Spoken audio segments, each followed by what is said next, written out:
When you decide to build a house in Costa Rica, no doubt that is going to be your largest investment, unless of course you decide to buy a business or invest in a business. But we're talking about building a house in Costa Rica. And indeed, if you build it, depending on where you're at, well, regardless of where you're at, it is going to be your largest investment.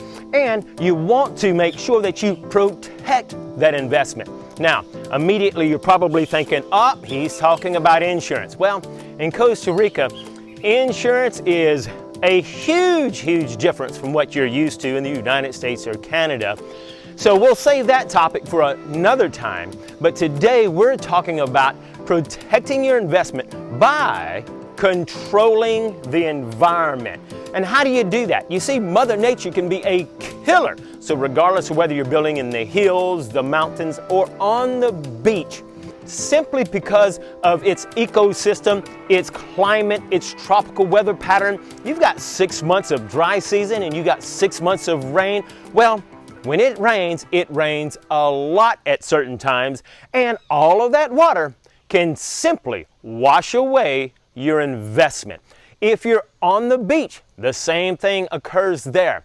With the tides going up and down, and with the weather patterns, the more rain you get, the more the tides are coming in, the more it's hitting the embankment, it can simply wash away your investment. So how do you control that environment? You control it by building retaining walls. Now, obviously, if we take a look at here, these are some beautiful houses. And in my honest opinion, there's no way that these houses would last a long time if it weren't for these amazing retaining walls. Now, depending on where you're at, obviously if you're in a development, some developments, but very few, are going to be the ones that are responsible for building your retaining wall. But most cases, it's your responsibility to build that retaining wall. The developer normally goes in and it's his responsibility to put in the roads, put in the electricity, put in the water. Once he's leveled a spot and you see that, hey, I like this spot, and you buy it, well, it's your responsibility to actually put up those retaining walls. Now, do you have to actually put in some big, beautiful blocks like this? Not necessarily. There are several things that you can do, and later in this video we'll talk about several options, like instead of blocks, using plants, stones, and other things. But it's extremely important that you protect or you control the environment in some form or fashion. I've been in Costa Rica since November 2013. At the time of this recording, that's about 9 years, and I have seen so many houses get washed away or slide off the mountain simply because they didn't understand the importance of controlling their environment. When you control the environment, you truly can enjoy the nature, the peace, the tranquility, the whole reason you've come to Costa Rica, so you can enjoy another happy day. However, it's a sad day when your house slides down the mountain. So let's talk about some of the things that you need to know about building your retaining wall. Now, obviously, building something like this, you need to get you some professionals that have experience and know what they're doing. And I know you're probably thinking, geez, Alan, building a retaining wall, protecting my investment sounds like a lot. Well, you don't have to worry, because all you have to do is schedule your free 20-minute phone consultation, and one of our professionals will lead you and guide you in making sure you don't experience any of those sad days where your house is sliding off of a hill. You want to enjoy happy days in Costa Rica? Schedule your 20-minute phone consultation now. Check for the link in the description below or in that very first comment. I'll do a detailed video a little later showing you how to build smaller retaining walls and something that's not so grand like this. But for something as big as this, you want to make sure that you get professionals. This particular subdivision, they actually have their own crew with their own little piece of property where they actually hand make every one of these blocks. Each one of these blocks weigh about 50 kilos, which translates to about 110 pounds. So, if you're wanting to go to the gym in Costa Rica, I'm sure they won't charge you any kind of membership fee to help them tote these blocks into place. Because man, these are indeed beautiful, but wow, they weigh a lot, and that's by design. You see, these blocks need to be able to withstand a lot of environmental pressure. So the important thing that you need to know about, first, whenever you're building your blocks need to all be level. So there's this misconception or this thought that, well, you know, my house or my property's on this slope, can't I just slope all of my blocks? And you definitely don't want to do that. When you start off, you need to start off with a very level foundation. And of course, wherever your wall is going to be at, you're going to dig it all out. And once you dig it all out, you're going to put in a good 6-inch bed there that's got some good compaction gravel that you're going to use. And once you've got that fairly level, then you're going to turn around and you're going to insert one block at a time, making sure that every single block is level.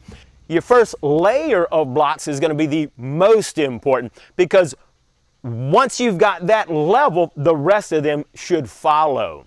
After having it level, which is extremely important, I think the most important thing is making sure that your retaining wall can actually drain. Because no matter how level you have it, if your retaining wall does not drain in some form or fashion, well, you've created nothing but a humongous dam. And when it rains, come rainy season, if that water has no way to drain, that water will go into the ground and it will push your wall over. So it's extremely important that it drains. So number one, we start off with it being level. Number two, it must have some way to drain.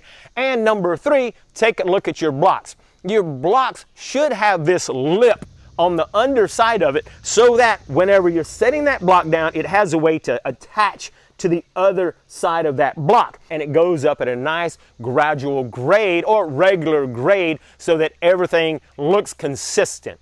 So it's extremely important that you protect your investment by controlling the environment.